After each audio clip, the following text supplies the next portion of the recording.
Mes petites ficelles pédagogiques, la bataille des grands nombres, comment utiliser les vidéos Canopé pour imaginer un jeu de bataille. Dans un premier temps, visionnez la vidéo des fondamentaux, les nombres de 10 000 à 999 999 de chez Canopé et verbalisez la règle du jeu des fourmis. Voici le matériel que j'ai mis en place pour le jeu de la bataille des grands nombres. J'ai d'abord utilisé une armoire à petits casiers pour fabriquer mes centaines, mes dizaines et mes unités des différentes classes.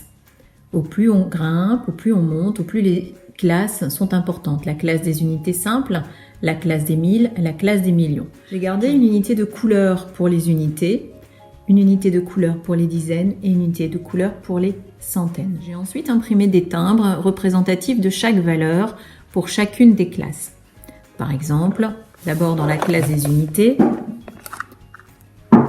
les petites valeurs qui valent 1. Dans la classe des dizaines de 1000,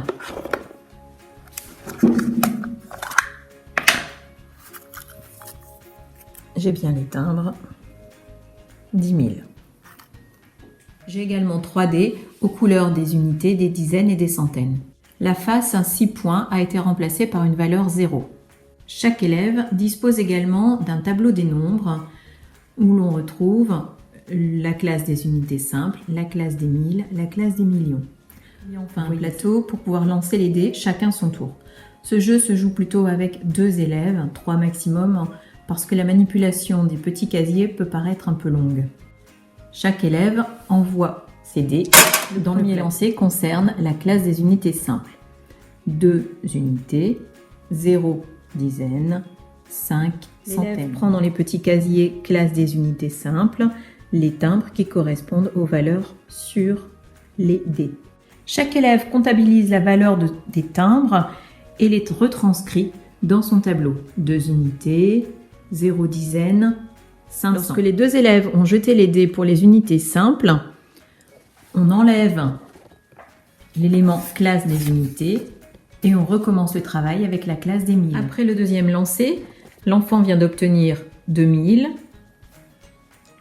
30 000 et 400 000. Il les ajoute dans son tableau. Troisième lancer de dés dans la classe des millions que l'on termine de retranscrire dans le tableau. Les 2 joueurs ont terminé de compléter leur tableau. Ils peuvent ainsi comparer le nombre obtenu. Enfin, dans le cadre d'une pratique de classe, on pourrait imaginer que les équipes jouent les unes contre les autres et donc assembler les 2 résultats, les 2 nombres de 2 joueurs contre 2 nombres d'une autre équipe. Imaginons que 2 joueurs assemblent leurs centaines. S'ils en ont 10, il faudra bien sûr les échanger contre 1000. Voilà, c'est la fin de mes petites ficelles pédagogiques. J'utilise cette façon de travailler lorsque les élèves ont du mal à se représenter réellement la décomposition des grands nombres. Il est tout à fait possible de complexifier la situation en modifiant les faces de dés, c'est-à-dire qu'en utilisant des dés à 8, 9 ou 10 faces. À vous de jouer!